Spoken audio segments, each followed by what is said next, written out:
Secara leksikal, Trihita Karana berarti tiga penyebab kesejahteraan, yang dibagi dari kata tri yang artinya tiga, hita yang artinya sejahtera, karana yang artinya penyebab.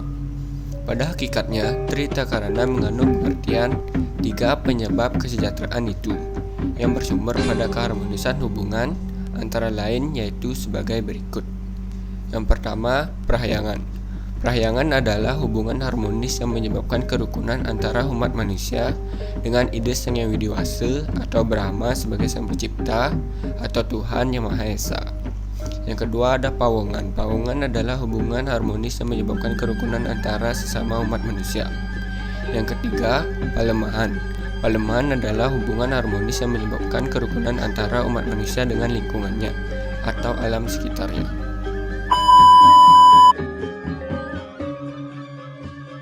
Saat ini, di era globalisasi, dalam mencapai keharmonisan sesuai dengan ajaran Trihita Karana dapat melakukan hal-hal sebagai berikut. Pada bagian pertama, yakni perahyangan.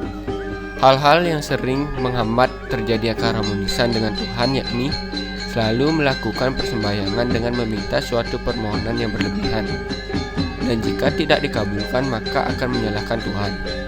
Selain itu, masih banyak anak-anak muda yang datang ke tempat persembahyangan seperti pura dengan tujuan hanya untuk memamerkannya di sosial media. Oleh karena itu, hal-hal tersebut menyebabkan sulitnya menjalin hubungan keharmonisan dengan Tuhan. Sehingga untuk dapat mengharmoniskan hubungan dengan Tuhan, caranya dengan melakukan semua ajarannya sesuai dengan kaidah kitab suci Weda.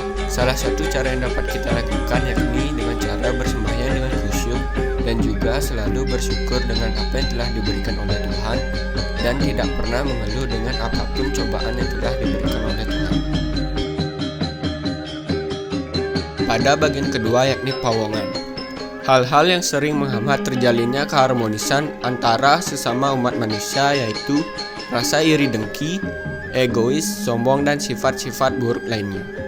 Oleh sebab itu, untuk menjalin keharmonisan sesama umat manusia, sebisa mungkin untuk dapat mengendalikan sifat-sifat buruk di dalam diri. Sehingga untuk menjalin keharmonisan antara sesama umat manusia yakni dengan menekankan kerukunan, agar sesama umat beragama selalu mengadakan komunikasi dan hubungan yang harmonis melalui kegiatan Sima Karma Dharma Santi atau silaturahmi. Contohnya yakni dengan melakukan mebat. Mebat adalah kegiatan memasak makanan secara bersama-sama yang mengutamakan gotong royong. Mebat biasanya identik dengan kegiatan umat Hindu dengan nampah atau memotong hewan seperti ayam, itik, dan babi untuk dimasak. Kegiatan ini biasanya dilakukan pada hari penampahan Galungan, yaitu 1 hari menjelang Hari Raya Galungan.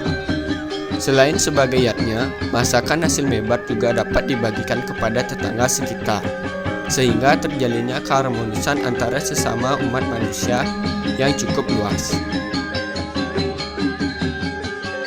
Pada bagian ketiga merupakan palemahan. Hal-hal yang sering menghambat terjalinnya keharmonisan antara umat manusia dengan lingkungannya yakni kurangnya rasa kepedulian manusia terhadap lingkungannya, mulai dari hal yang terkecil sampai dengan hal yang terbesar. Sehingga hal-hal tersebut menyebabkan terjadinya ketidakseimbangan ekosistem alam.